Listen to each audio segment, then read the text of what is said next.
to the cloud. All righty. So we've been killing the sun, so to speak. So reminder that we have reached the stage where we have the carbon oxygen core surrounded by a helium fusion shell and a hydrogen fusing shell. And we said that there was this business where, I gotta get over here, where they kind of trade off burning, and we get these thermal pulses that are associated with each one with a helium shell flash.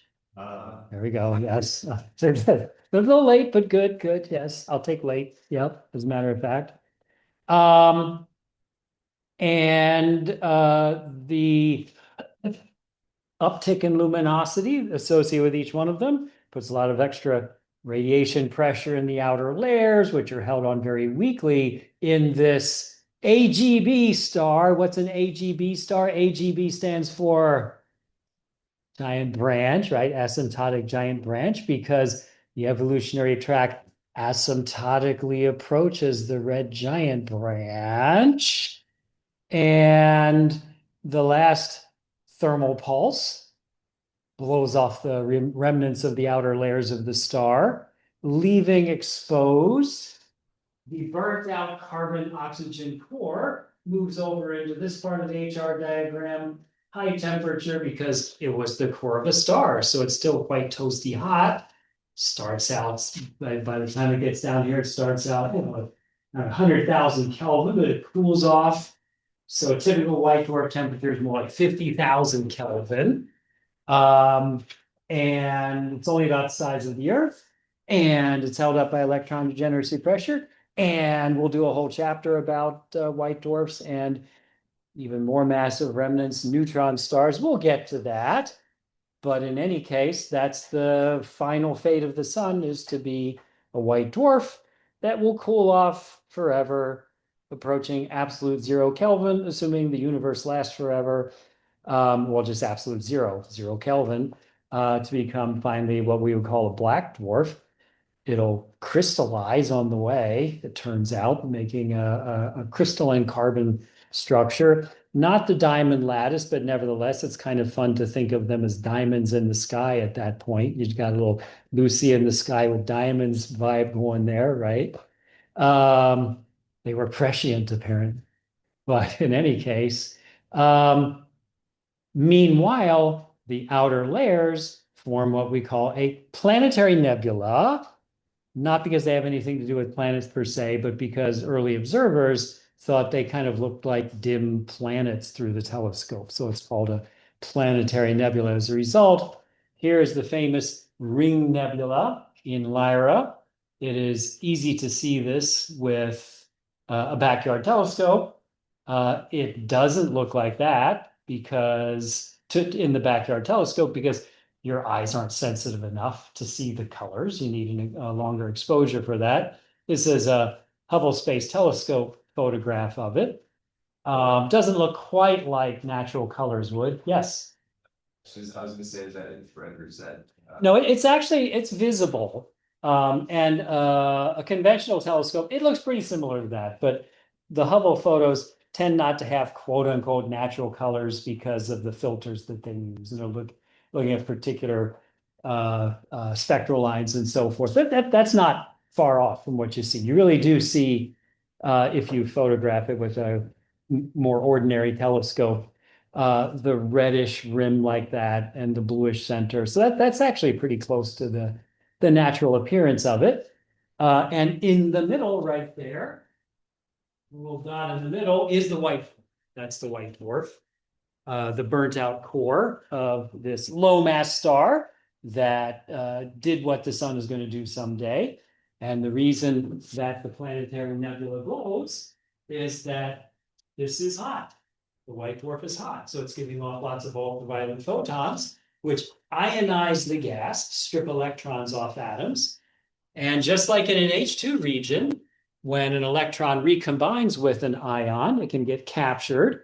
Generally, it's captured in an outer orbital, higher energy orbital. As it drops down towards the ground state, it emits photons. That's what atoms do when electrons drop down the energy level rungs, so to speak. And so you're seeing an emission line spectrum there. If you took a spectrum, you'd see emission lines. It's not all hydrogen. There's like ionized oxygen lines and so forth. But the pretty colors are spectral line colors, pretty much pure wavelengths of different colors. It's quite lovely. It's also expanding. Um, and so it's going to dissipate into the surrounding interstellar medium. So there you have it. And for a long time, kind of the story was, oh, look, why does it look like a ring like that?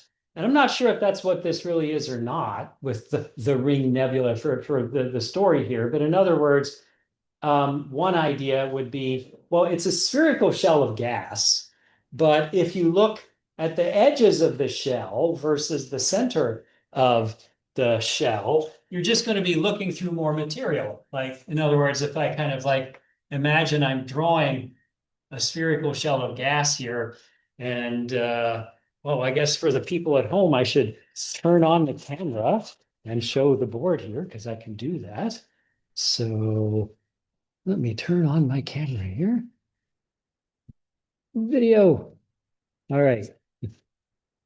Hi, Anushka, because she's not here. So she's the first people at home there. All right. There we have a shell of gas. If I'm looking along the edge versus through the center, then you're just looking through a longer length towards through the edges. And so the idea would be that's why it looks brighter, because you're just looking through a longer length of optically thin light emitting gas. And so it just looks brighter um, along the edges there.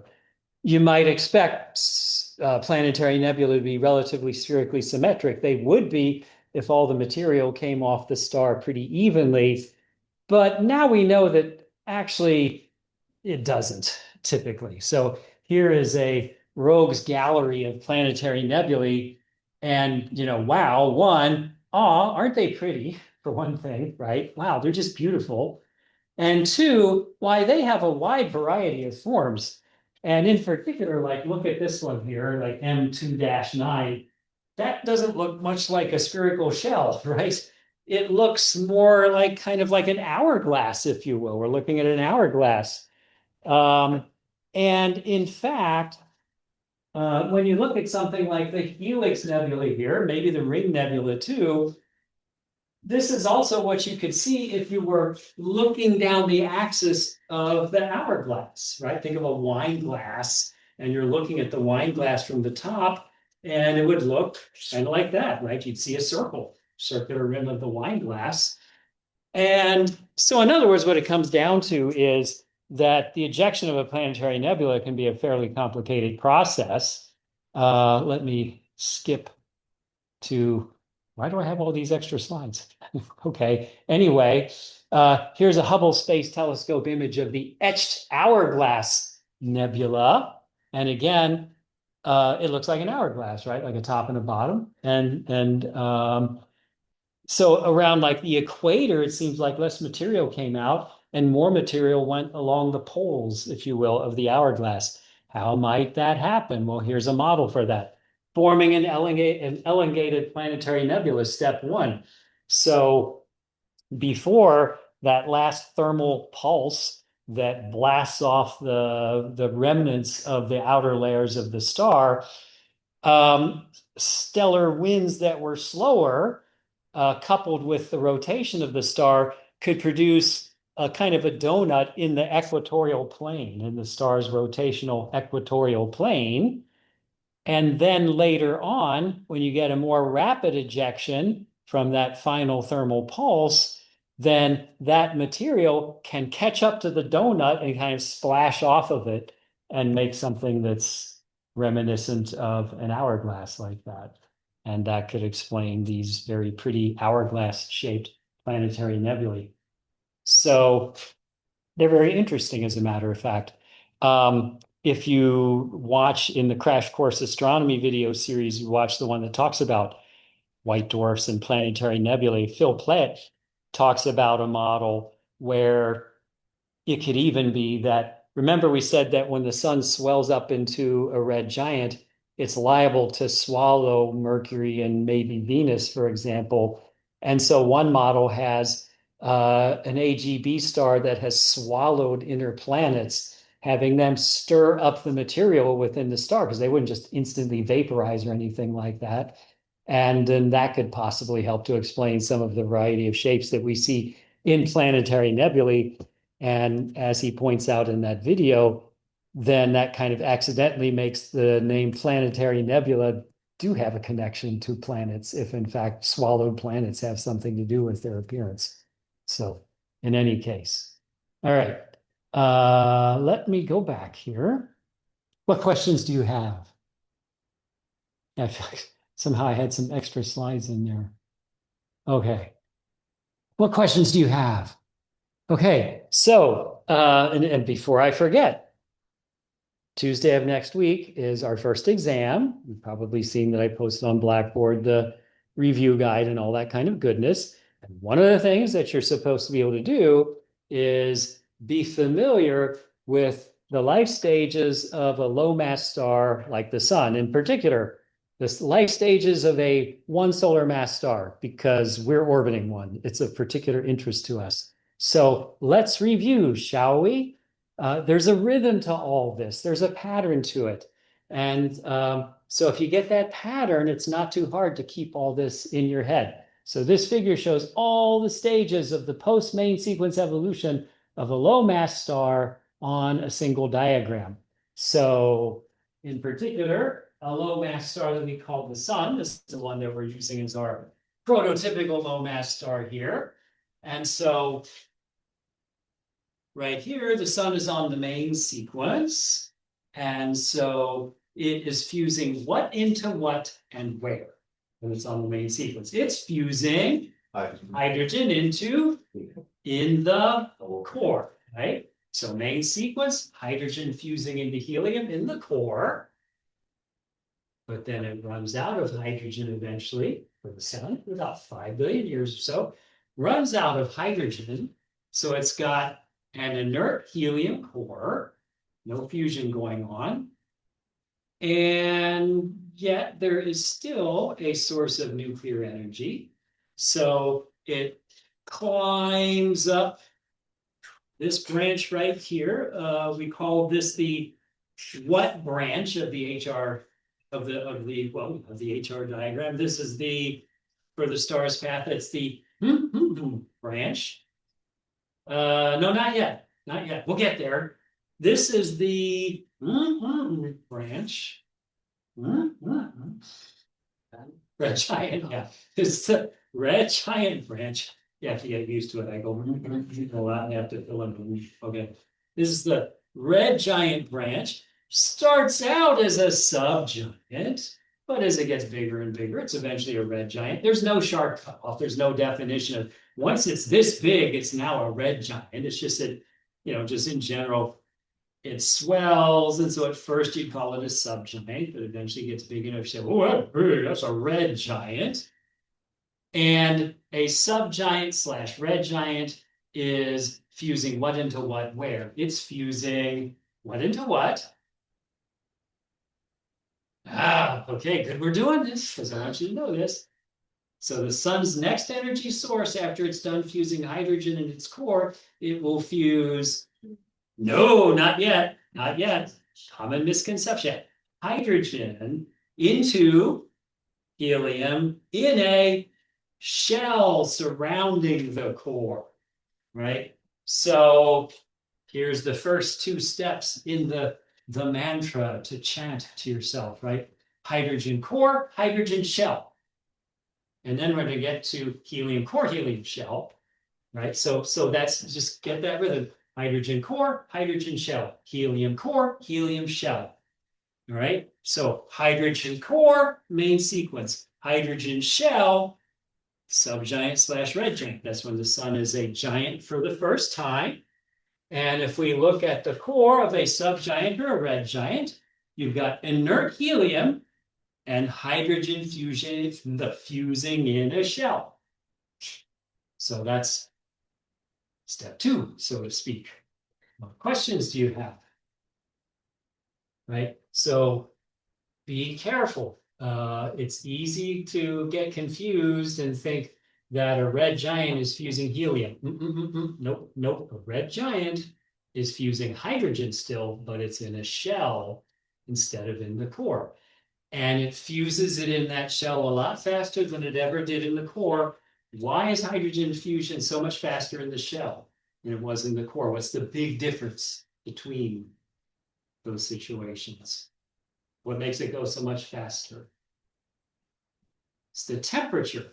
The temperature of the hydrogen fusion shell is much higher than the temperature of the core when it was fusing hydrogen. Because remember that that inert helium core is contracting as the shell keeps adding more and more hydrogen to it, helium to it. It's contracting, thereby it is converting.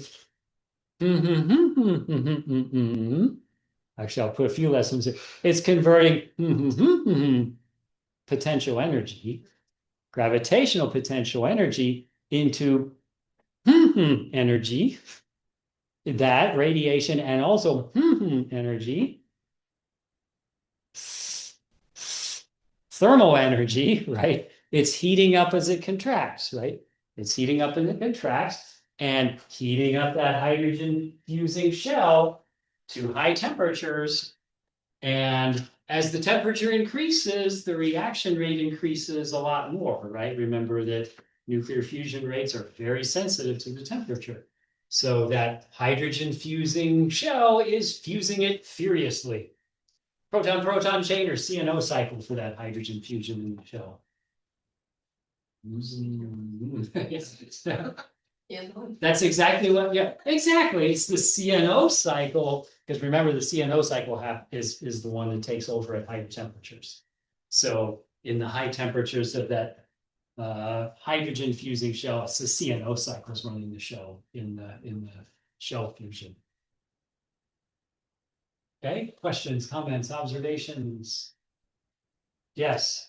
I mean, how does I thought the CNO cycle only happened like 0 point something percent of the time. So in our sun right now, it's something like 10% of the energy. But that's because the sun's core isn't hot enough for it to take over. Yes.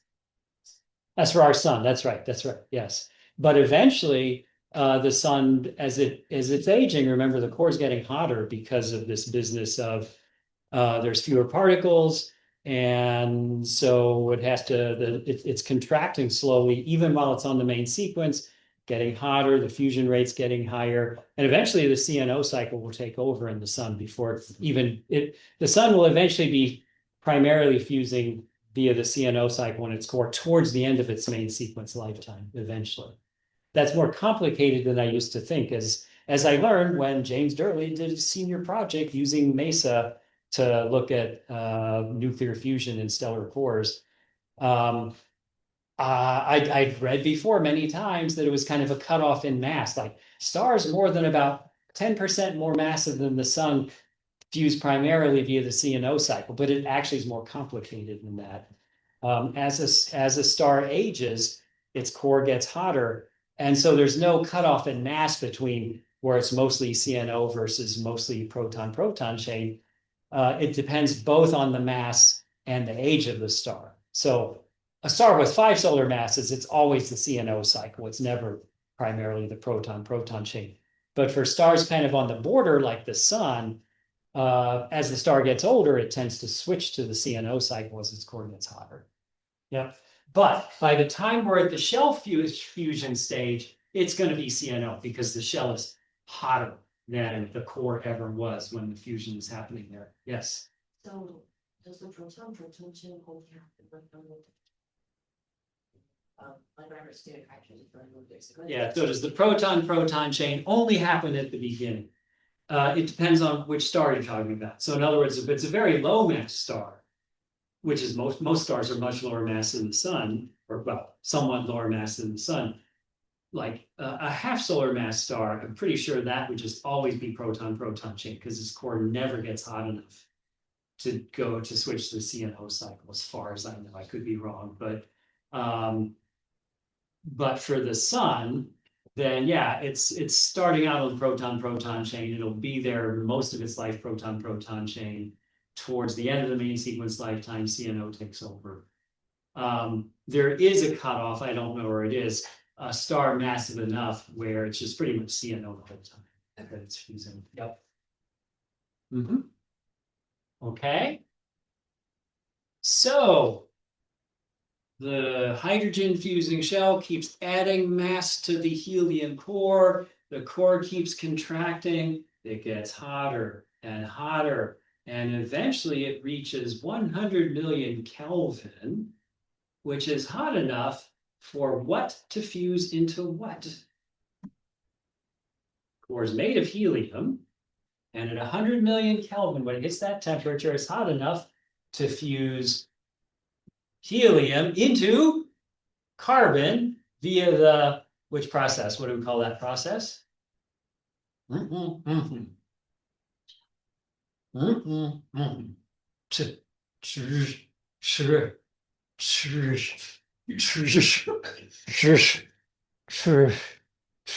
Somebody get, before I get back to the slide, somebody tell me. Triple alpha. Yes, it does. Wow, it's going to be a while. It does this. It does triple alpha, right? Because another name for a helium-4 nucleus is an alpha particle from the early days of the study of radioactivity, because helium-4 nuclei are very stable, and massive nuclei that are unstable tend to spit them out, right? An unstable nucleus, unstable heavy nucleus will often decay by spitting out an alpha particle, which literally it's spitting out a helium-4 nucleus. And 3 helium-4s can fuse to form a carbon-12. At 100 million Kelvin, that's the ignition point for helium-4 fusion. Why it's only 10 million Kelvin for hydrogen fusion? Why does it take higher temperatures to fuse helium than it does to fuse hydrogen? In general terms, why does it take higher temperatures to fuse helium than it does to fuse hydrogen? Just intuitively. Yes. Yeah, you got to get more, they got to have more energy to get close enough to tunnel and fuse. And why does it take more energy? Yes. The charges at a higher system. Yeah, right. If you got 2 protons on each nucleus repelling each other, that's more repulsion than if you have 2 protons repelling one another. So more charge on the nucleus in general means harder to fuse with another nucleus. So for that reason, it's harder to fuse helium than it is to fuse hydrogen, because the helium nuclei have 2 protons apiece. So you repel one another electrically more strongly. So we've now got hydrogen fusing helium fusing into carbon, but, oh, I can't do it. But I'd have to, but no, I'll go do it. I'm just going to pause the recording and let the people at home imagining what's about to happen. Resume recording. So yes, we had the helium core flash. Yes, there we go. Right. And on, on our diagram, that's right here, the so-called tip of the red giant branch. This is where the helium shell flash happens. But it's over in a few minutes because the core reaches more than 1 billion Kelvin, so hot that it, quote unquote, lifts the degeneracy. Finally, the pressure can start rising. The core expands and cools, and we get stable fusion of helium into carbon. And the star moves to here. And then we say that it is a helium core fusion star, if we want to give it a good name, or for astronomers, we want to call it a, what star? Horizontal branch star, right? We call it a horizontal branch star because if you plot the V filter luminosity, they live on a nearly horizontal part, little line on the HR diagram that's sort of a helium burning main sequence, if you will, except that there's not only helium core fusion going on, there's also another source of nuclear energy in the star, which is what? Still hydrogen shell fusion, still hydrogen shell fusion. And so that's a helium core fusion star. There's helium fusion in the core, hydrogen fusion in the shell surrounding the core. And then it's a horizontal branch star, or if you want to call it that, a helium core fusion star, right? So we are in the rhythm, right? We've got hydrogen core, hydrogen shell, helium core flash, helium core at the same time.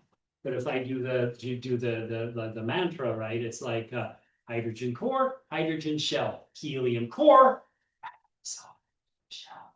We whisper that because it's easier to remember. Yeah, hydrogen core, hydrogen shell, helium core. Okay. Is it gonna just burn helium in the core forever? No, there's not an infinite supply of it. And so it's eventually going to run out and switch to what now as its next source of nuclear energy? Helium shell fusion. Helium shell fusion. And also,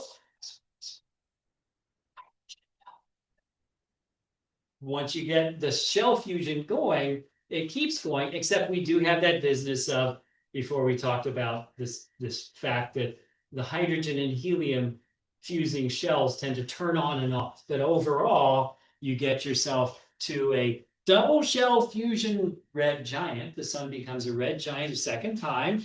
Why it asymptotically approaches the red giant branch. So you could either have a good name, double shell fusion red giant, or you could be an astronomer and call it an asymptotic giant branch star, an AGB star, right?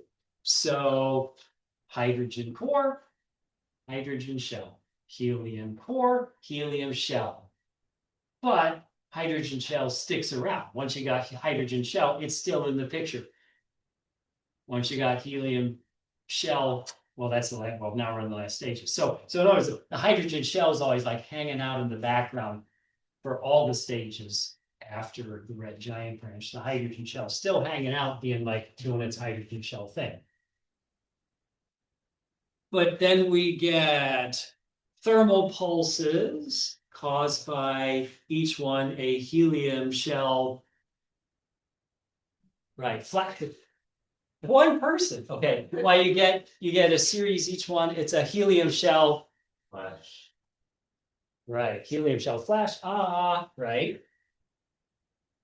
The last one blasts off the final remnants of the star's outer layers. You get yourself a planetary nebula.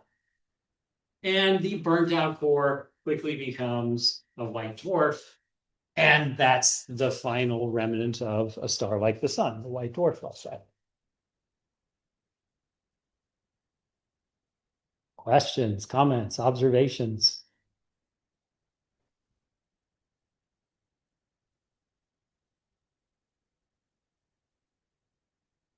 Yes.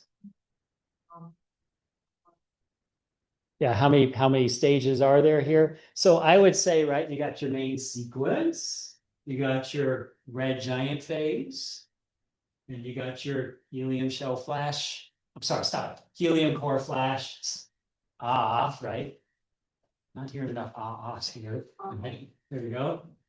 And then it becomes a horizontal branch star / helium core fusion star. And then it becomes an AGB star / double shell fusion red giant. And then you got the thermal pulses, which blow off the planetary nebula, and you have the white dwarf. I feel like we should have a quiz. As in, here, it's kind of blurry because it's just, I took this from the question banks from my Astronomy 111 textbook. So now it just got labeled 1, 2, 3, 4 right on here.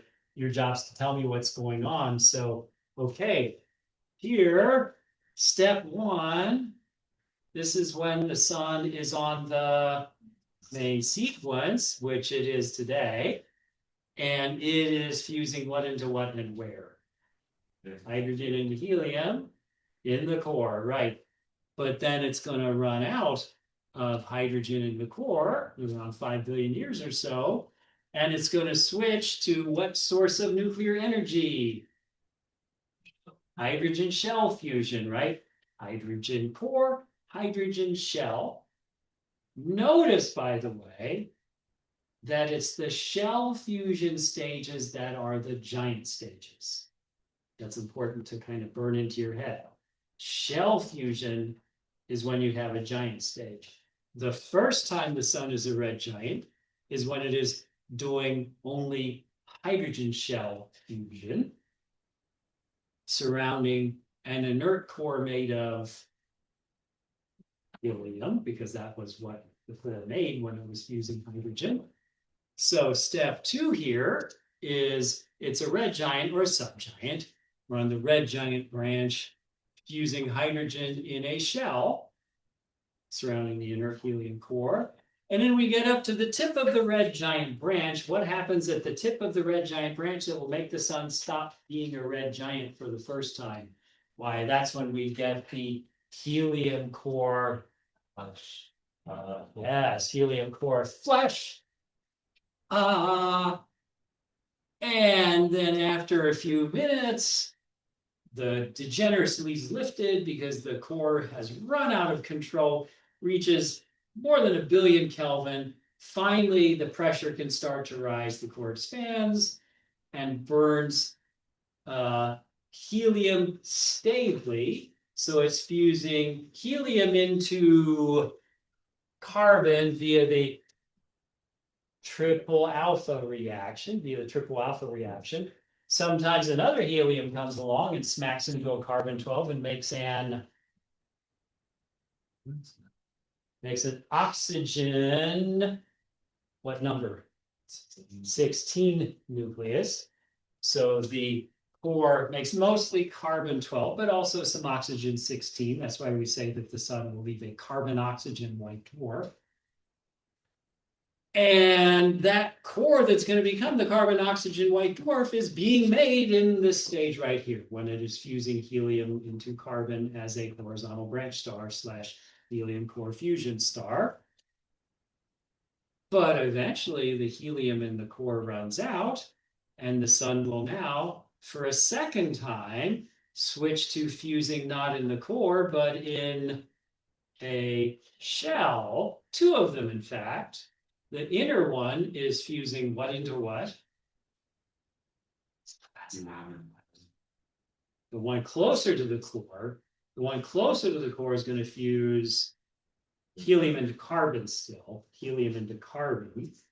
Surrounding that, we've got a shell that is fusing hydrogen into helium, because the hydrogen shell's sticking around. Once it's there, it's sticking around. Sometimes it goes dormant, but in general, hydrogen shell fusion continues for the rest of the sun's life. Once it starts, it's always hanging out.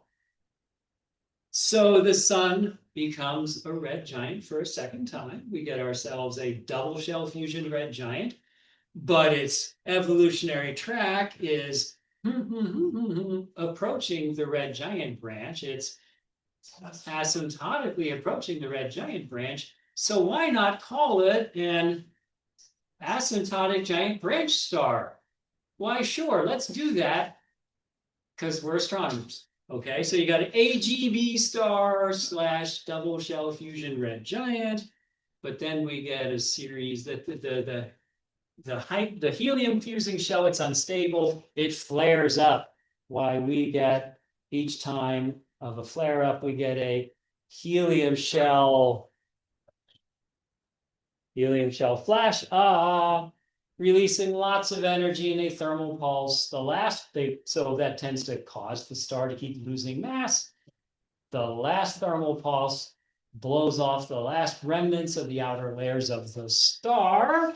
And so if they're at 0.4, you form a planetary nebula, and the burnt out core becomes a white dwarf. Planetary nebula lasts a few tens of thousands of years as it mixes into the interstellar medium. And then after that, you just got the lonely white dwarf just sitting there being a white dwarf forever, unless it's got a binary companion. Then, as we'll see, it can blow up good as a type 1a supernova. But that's a story for later. Okay, so for the exam, I guarantee you, I'm going to want you to be able to, like, fill in all those steps.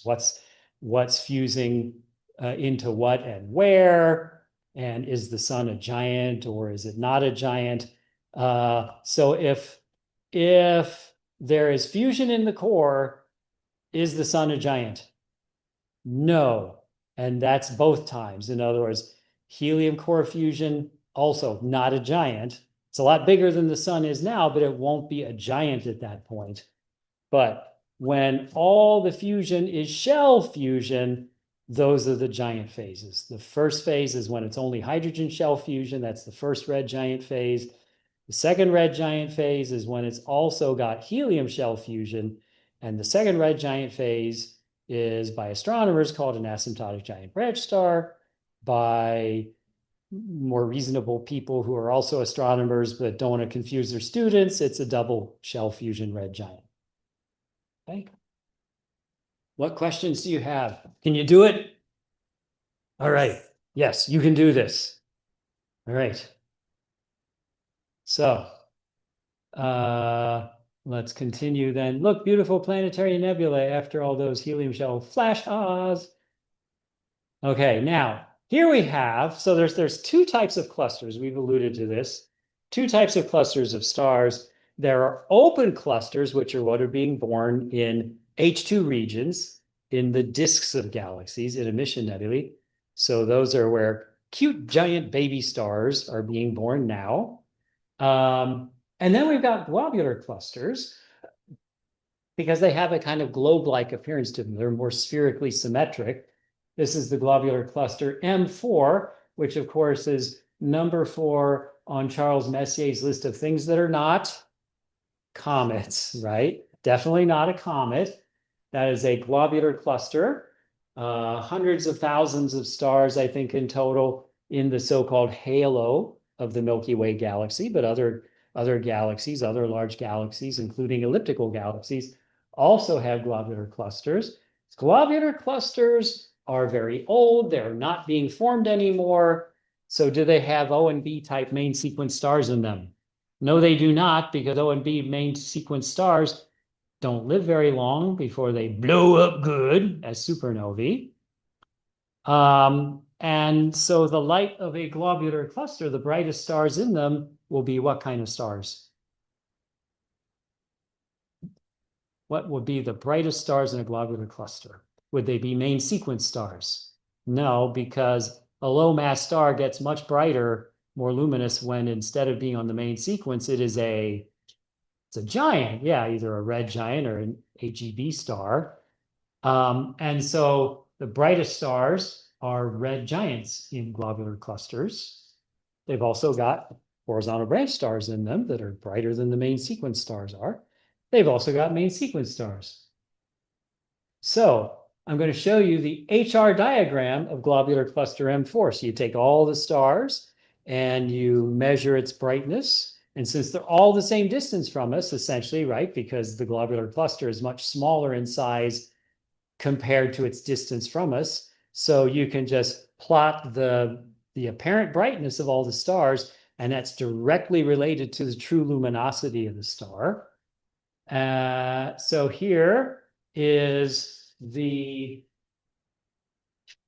HR diagram of the globular cluster, M4, and you can correct for the distance to the cluster. In fact, you can determine the distance to the cluster by noting how bright the stars appear to be versus how bright main sequence stars of those spectral types really are. And you can use that to figure out how far away the cluster is. So that's been corrected for, and the apparent brightnesses have been turned into luminosities in terms of the sun's luminosity. You could also use absolute magnitudes here. So here's the globular cluster's HR diagram. You see lots of main sequence stars, but the upper part of the main sequence is missing. It stops here. This is the so-called main sequence turnoff point. why are there no main sequence stars up here? Why are there no larger, more massive main sequence stars? Why is there a limit to how big the main sequence stars are? What's that? Yeah, they're already gone, right? The largest mass main sequence stars have already left the main sequence. And so if you know the main sequence lifetime for stars at the turnoff point, that essentially tells you the age of the cluster. Because in the cluster, all the stars were born together, they're siblings. And so they're all essentially the same age. Yes, it takes time for stars to form, but that's much shorter than the amount of time they spend on the main sequence. And so to a good approximation, you say these stars are all the same age. And so over time, the massive stars, the most massive stars on the main sequence leave the main sequence, and the most massive stars leave earlier than less massive stars do. So over time, it's kind of like the main sequence is burning down like a candle, if you will. It shortens over time because stars are leaving the main sequence. And what's really cool about this is here is the evolutionary track of the sun, the future evolutionary track of the sun. And of course, this is a kind of a qualitative diagram, but you can, somewhat. In other words, this is, maybe not, I don't know how precise this was done, but basically, if you do it very precisely, wow, it sure matches well. In other words, here's our prediction for the sun's evolutionary track. During the red giant stage, here's the helium flash, and then it moves over to the horizontal branch. Well, check it out, right? So here you can see subgiants and red giants, stars that are almost ready to undergo the helium core flash. Do it every time. And here's horizontal branch stars. And here you can see why they're called horizontal branch stars. There is the horizontal branch on the HR diagram of M4. So notice how beautifully the observations track the theoretical prediction for the evolutionary track of a low mass star like the sun. This is the way we test our models of stellar evolution and know that we're not just telling ourselves some fake story or something like that, right? In other words, HR diagrams of clusters are our best way to study our computer models of stellar evolution. We can compare computer models of HR diagrams of clusters. Why you could take a bunch of stars of different masses and evolve them for various amounts of time, make an artificial cluster, and plot its HR diagram and compare it to HR diagrams of real clusters. Somebody should do a senior project like that. Well, you could use like maybe MESA, these one-dimensional professional stellar modeling code, and do something like that. Yeah. But anyway, so that's not quite what we have right here. In other words, this is the evolutionary track of like a one solar mass star. But the evolutionary tracks of stars a little more than a solar mass and stars a little less than a solar mass are practically the same. It's just that the more massive stars do it a little quicker. And the less massive stars take a little more time to do it because remember, more massive stars live less time on the main sequence than less massive stars do because they fuse their fuel faster, more than making up for their greater amount of fuel. And so if we look at all these stars, they're all the same age. What's the difference between these stars are all the same age? What's the difference between this star right here and this star right here? They have different, they certainly have different surface temperatures. But in other words, why is this star already on the horizontal branch and this star is still a red giant? Yeah, the horizontal branch star, its initial zero age main sequence mass, because they lose mass when they're a red giant, so you have to take that into account. But if we look at their initial masses, the ones that are further evolved had larger initial starting masses, right? So these are stars that are all the same age, But as we move along here, we're getting to larger and larger initial masses, and then further and further along in their evolution. That's important to understand. All the same age, but we're moving along increasing mass here, so these are further along in their evolution. But stars, all these stars from here to here will have very similar evolutionary tracks. And so even though this isn't the path of one star on the main sequence, it is where a bunch of stars of the same age but slightly different masses are. And so they're doing a pretty good job of tracing out what any one of them will do on the HR diagram as it goes through the red giant phase and the horizontal branch phase. And that correspondence, how well that does, is what tells us that we ain't making things up, right? That our computer models are doing a good job of explaining what actually happens with stars.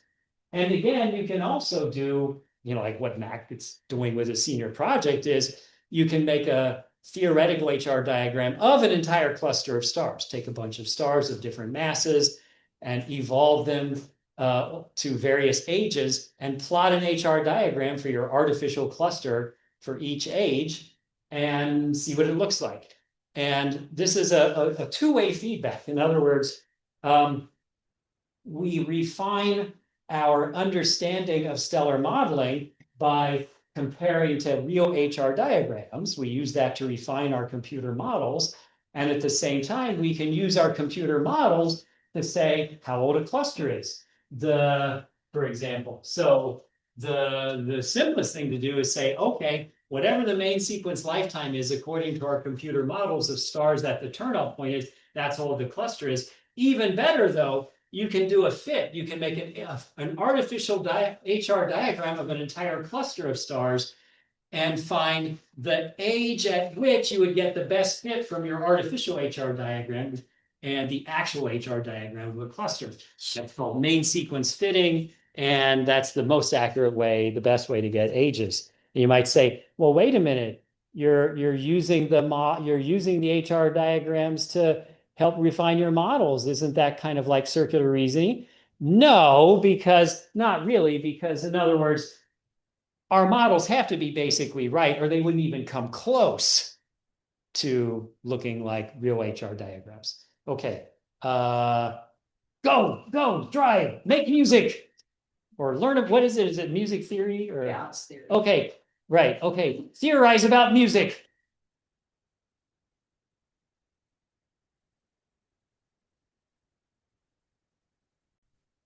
Exactly. Okay, so here is the open cluster NGC 2264. Anybody remember what NGC stands for? New General Catalog. Do you remember when it was new? 1885. Yeah, but it's still the New General Catalog. 2264 in the New General Catalog. You can see that it's actually still in formation. Basically, it's very young because it's still embedded by glowing hydrogen. It's still part of an H2 region. And so here's the main sequence for its HR diagram. And then over here, we got a bunch of stars that are sitting above the main sequence. Why would they be sitting above the main sequence? Yes. Not even that. Nope. What? Yeah. I haven't started. Yeah, they're still protostars, and so they haven't even some of the lower mass stars haven't even made it to the main sequence yet.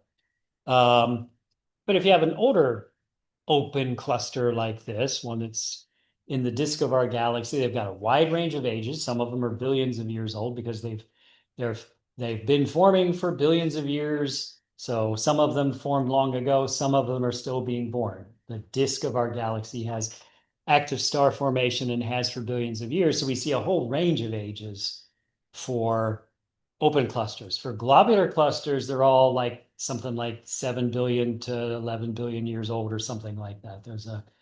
They're all very old, all billions of years old. So here's another open cluster, the famous Pleiades, in Japanese, Subaru. Yep. Surrounded by dust, which actually isn't, it just happens to have a dust cloud that it's passing through. It's older. And so as a result, it's got a full main sequence, except that at the very top, stars have peeled off of it because it does have O and B type stars. It's got B type stars. It doesn't have any O stars anymore, but it's got some B type stars that are still on the main sequence, but its O stars have already left the main sequence. This is the globular cluster M3, which is number 3 on Charles Messier's list of things that are not comets, right? Here is its HR diagram. And so you can see that its turning point is way down here. And here is the red giant branch. Here are stars that are just stars right about to undergo the helium core flash. Right. And here's some HEV stars. Here's its horizontal branch. So this is a characteristic HR diagram of a cluster that is billions of years old. The turnoff point for that cluster is like more like the sun's mass. So globular clusters can be old enough that the sun would be on the verge of, or even already leaving the main sequence. They have a very wide range of ages. Here is kind of a theoretical, it's kind of a version of what Mac is doing for his senior project, where take a bunch of stars and start evolving them. And here our cluster is kind of age 0. You just assume all the stars are starting to form at the same time. So are those stars yet? No, those are all pre-main sequence stars. They're protostars. You keep imagining coming back. Here, 5,000 years later, 100,000 years later, very high mass stars within 100,000 years would have already reached the main sequence, but low mass stars would still be protostars at that point. Oh, come back. Now it's 3 million years after the first one. So we've got a nice full main sequence there, but why, this star up here with a surface temperature of close to 40,000 Kelvin, is that going to be on the main sequence much longer? No, it will not. Very massive stars only live a few million years, only, quote unquote. And so you come back, here's the cluster at 30 million years of age. So the upper part of the main sequence is missing because of the fact that the high mass stars already left the main sequence. And meanwhile, we have some high mass giant stars over there off the main sequence. Here we are at 66 million years.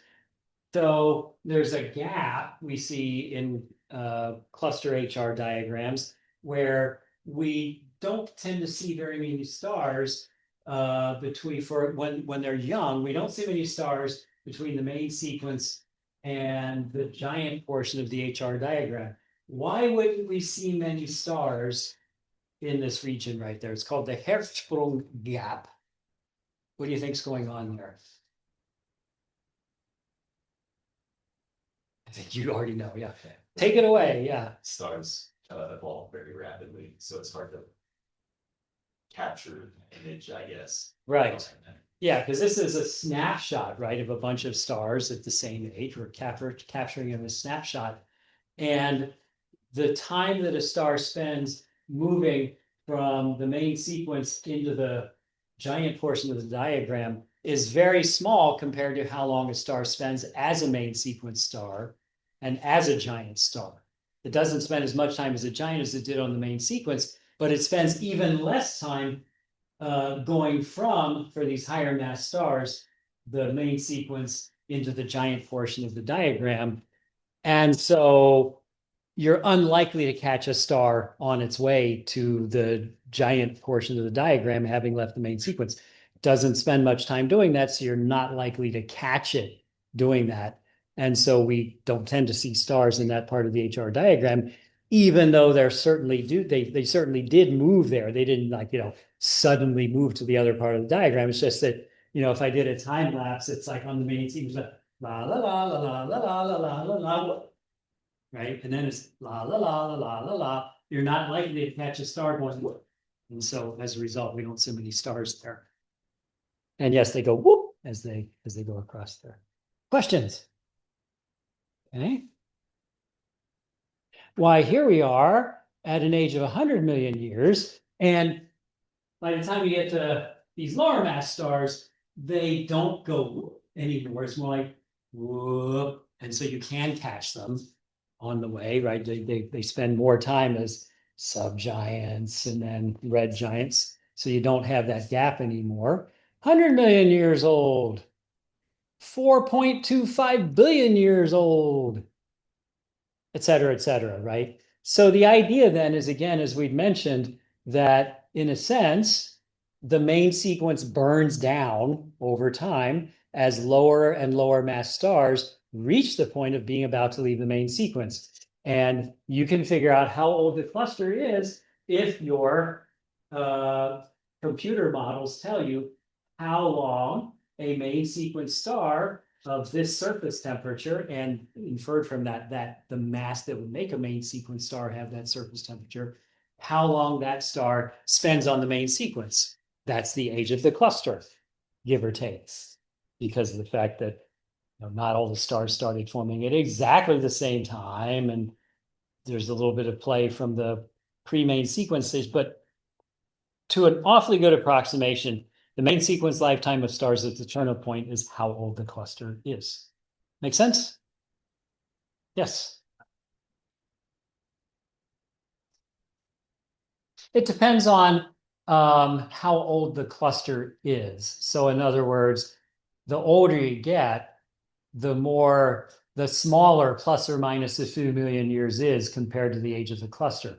But the older you get, you're getting into these low mass stars, which spent tens of millions of years as pre-main sequence stars. On the other hand, they live billions of years. So yeah, it might be plus or minus tens of millions of years. And also it's like, well, where exactly is the turnoff point? And I'm making a fit, and there's errors in the observations and so forth. So for an old cluster, it's billions of years plus or minus tens of millions of years, but that's or whatever. That's a pretty small fraction of the age of the cluster. For a younger cluster, you can pin down the age more precisely, but it's in terms of a plus or minus. But at the same time, the age is a lot less, and so that smaller age uncertainty is a bigger fraction of what you're going to say the age of the cluster is. Okay. So that's kind of the big picture. And then this is a composite HR diagram that shows a lot of open clusters on it. So it's just, you've plotted their HR diagrams on top of one another. And so, for example, here is M67. I believe M67 is the beehive cluster, Praecipe. Or Praecipe, I think is how you say it. One of my computers is named Praecipe after this. I think it's M67. So my screen background is a picture of it. So its turn-off point is down here. Also, I must be lying because here's basically right here. That's a different one. What's that? It's a US military. Hand grenade is Precipice? No, M67. Oh, M67. It's terrible. Wow. This is not the HR diagram of a hand grenade, I can assure you. Okay. So now I'm trying to remember which one. Well, which one is Praecipe? So what's that? Really? The same. Okay. All right. I need to look it up later. Okay, but it's the Golden Eye cluster, huh? Okay. Sounds like James Bond or something. It should be right, Golden Eye or something like that. Okay. Hyades. Got another computer named Hyades, as a matter of fact. The Coma cluster, but there's a galaxy cluster called the Coma cluster. That's not this one. M11, M41, the Pleiades, H plus Chi Persei, the double cluster in Perseus near Cassiopeia. Some of you have seen through a telescope. Which cluster is older, M67 or M11? M67 is because its turning point is lower down. The lower down the turning point, the main sequence turnoff point, the older the cluster is because it's taken longer for those lower mass stars to start leaving the main sequence. And so here you've got ages, 10 million years, 100 million years, a billion years, 10 billion years, and so on and so forth. Okay, questions, comments, observations? Okay, we did it. Yeah, oh, question, yes, sorry. Because, yeah, why is the Pleiades straight up? I think it amounts to that it's got stars which are kind of up there and just now turning off the main sequence for a bump there. It would have to has to do with, the details of the main sequence and post-main sequence evolution of stars of those masses. So I'm waving my hands and say, well, that's just how those stars work, right? Yeah. Yeah. H and Chi Persei. Yeah, H and Chi Persei is fairly young, right? Because its turnoff point is way up here, et cetera, et cetera. Okay. What other questions does anybody have? All right, so we did it. We killed the sun. Sure. Yeah, yay, we killed this. That doesn't seem like something to celebrate. You want to kill some high mass stars now? Yeah, let's kill some high mass stars. All right. Because they are frankly more exciting. They're the ones that really blow up good as supernovae.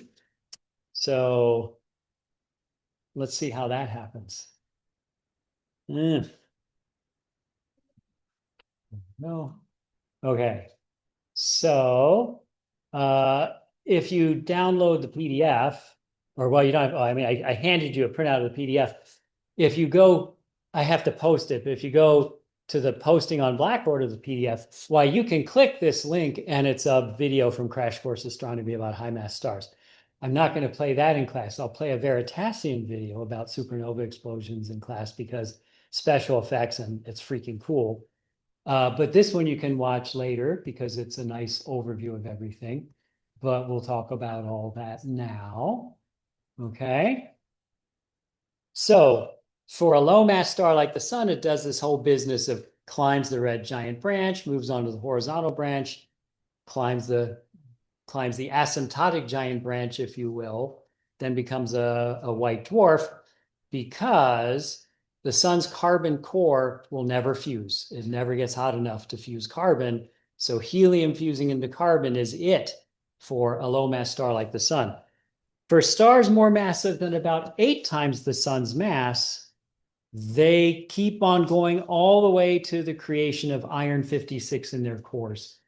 So, and the other thing is, with a low mass star like the sun, you can look at where it is on the HR diagram and pretty much tell what's happening inside of it. Now, there's some ambiguity between red giant branch and asymptotic giant branch because of that whole asymptotically approaches the red giant branch thing. But there's, in general, a tight correlation with a low mass star and what's going on in the inside, because for it to be a giant, fusion has to be happening in the core or only in shells. Yeah, it has to be happening only in shells. Whereas for it to be not a giant, there's some core fusion going on. High mass stars don't have as tight a correlation between what's happening on the outside and what's happening on the inside because they're evolving much more rapidly. And so what happens with high mass stars is, and this again is according to computer models, but we're confident of them because they work very, we understand the physics and we can compare to real HR diagrams. High mass stars move horizontally back and forth across the HR diagram after leaving the main sequence. So they tend to be like kind of almost retrace their steps. So it's like, well, if I find this star right here, is it headed this way? Is it headed that way? In terms of stellar evolution, this is a very rapid process swinging back and forth because these stars don't live that long. In terms of a human lifetime, right, no, it's still very slow. The point that represents the star isn't going to move noticeably during a human lifetime. So it's not like, oh, well, we'll just observe it again next year and see if it move to the left or the right. You don't get to do that. It's still slow by human time scales. As stars pass through the instability strip, so there's this region on the HR diagram where stars become unstable to pulsation. They no longer have a balance that holds up between pressure and gravity and just gets kind of static or quasi-static. Instead, sometimes pressure is stronger than gravity, sometimes gravity is stronger than pressure, and they can become pulsating variable stars. This is very important because, in particular, Cepheid pulsating variable stars are how we unlock the key to the size of the universe. And why, somebody could do a senior project making models with MESA of pulsating variable stars and like maybe see if you could trace out, according to those MESA models, where the boundaries of the instability strip are. If you could see like some kind of relation, maybe call it Leavitt's law after maybe Henrietta Swan Leavitt, that shows there's a relationship between the periods and the luminosities. I don't know. Issa, do you think somebody should do that? I think so. I think so. I absolutely think that. Yes. So that's one thing is you again, you kind of you can't tell anymore just by looking from the outside what's happening on the inside. This is the reason, for example, let's see, what's my favorite star? The sun. What's my second favorite star? Betelgeuse. I like Betelgeuse. And what, but even though I'm fond of it, what do I want it to do? Blow up good, right? And it's going to blow up good. It's estimated to be about 10 solar masses. It's only a matter of time before it blows up into a supernova. Unfortunately, because of the fact that you can't really look at the outside of a high mass star and know what's happening on the inside, we can't tell if it's about to blow or if it's going to be like 150,000 years from now or whatever.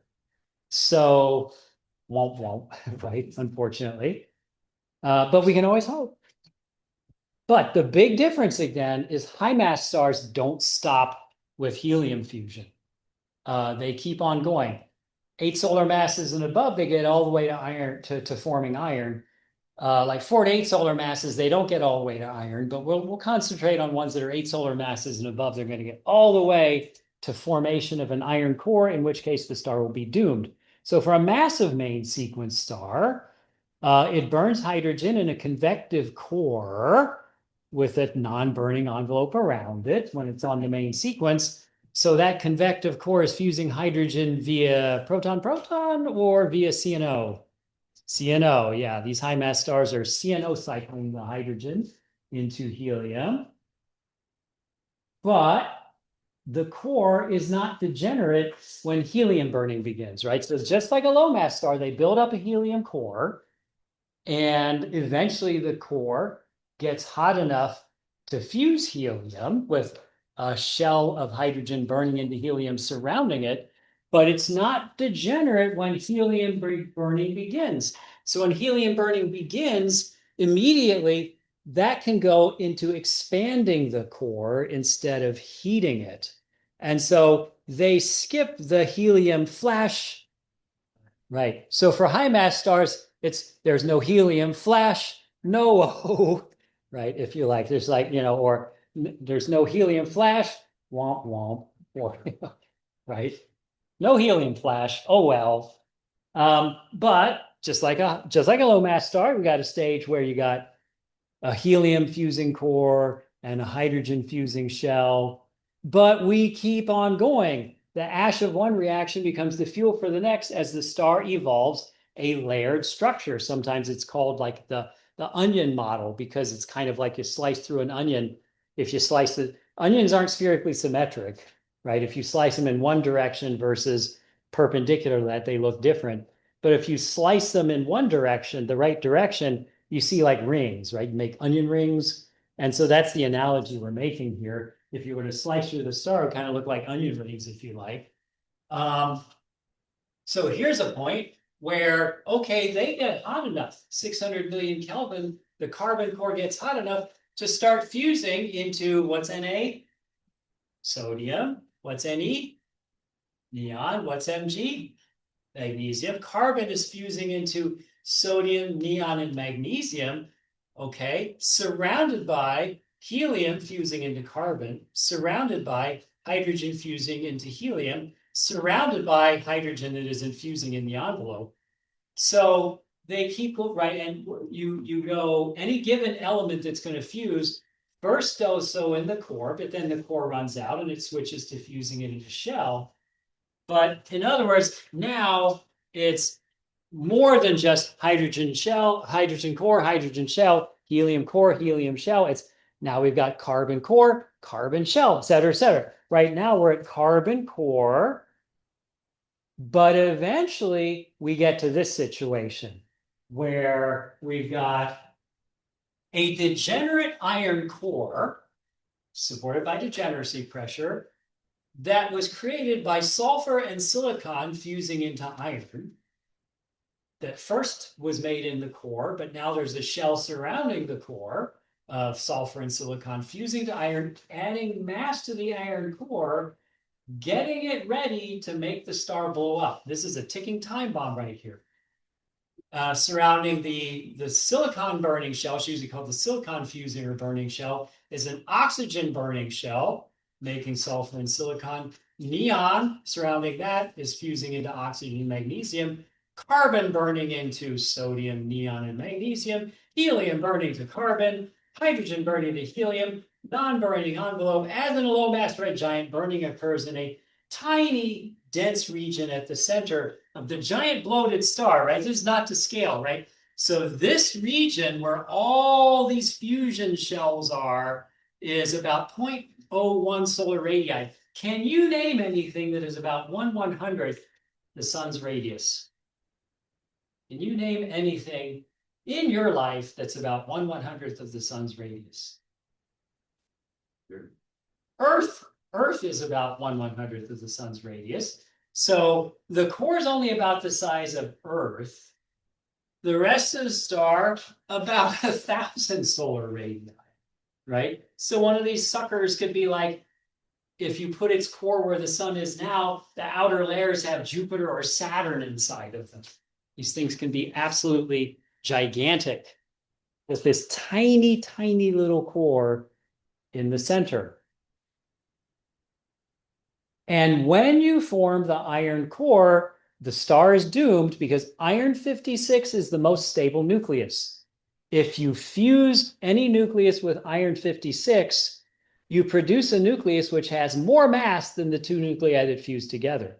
And that means to create that extra mass, you have to turn energy into mass. And similarly, if you were to fission iron 56 into something smaller, the products would have more mass than the iron 56 nucleus did. So with iron 56, neither fission nor fusion can release energy. Neither breaking it apart nor fusing it with something else can release energy. And that means iron cannot serve as a nuclear fuel, unlike these lighter elements, right? So here's hydrogen fuses into helium. Here's the mass per nuclear particle. So the binding energy per, you can do it in terms of mass per nuclear particle. You can also put it the other way around of binding energy per nucleon. So going from hydrogen to helium is the biggest jump, which is why hydrogen fusion produces more energy per kilogram of fuel than any other fusion does. Helium fusing into carbon doesn't produce nearly as much energy per kilogram as hydrogen fusion does, which is the reason why those stages partly aren't going to last as long. There's not as much available energy in helium fusion. Carbon fusing into oxygen releases energy. All those fusing shells are releasing energy by creating products that have less mass than the nuclei went in. But once you get to iron, you can't fuse iron to get energy anymore. Anything you fuse with iron would cause energy to turn into mass instead of the other way around. In other words, instead of the reaction being exothermic, releasing energy, it would be thermic, requiring energy, absorbing energy. What's the thermic? Endothermic. It would be endothermic. So once the core is made of iron, the star is doomed. And that's what's ultimately going to cause it to blow up good. So here is from a computer model, evolutionary stages of a 25 solar mass star. And you don't have to memorize all of these, but I just want to tell the story here just to emphasize, right? So hydrogen burning, this is stages of the core stage of each of these. Hydrogen burning, core temperature 40 million Kelvin. What's the sun's core temperature? Was it a bit more than 10? Very low mass stars is 10 million, but the sun's hotter than that. It's about, keep going, a little more. Less, less, less, less. Oh, good. Yeah, about 16 million Kelvin. So you knew it. About 16 million Kelvin. But at 40 million Kelvin, that's hot enough to see those cycles from the show for that. Core density, 5,000 kilograms per cubic meter. I mean, that's a lot. That's 5,000 or 5 times the density of water, because water is 1,000 kilograms per cubic meter, roughly speaking. Duration of the stage, about 7 million stops, 7 million years. Helium burning, 200 million Kelvin. Core density, 700,000 kilograms per cubic meter. It's like 700 times the density of water. It's just still a gas because it's so freaking hot. 700,000 years. Carbon burning, 600 million Kelvin.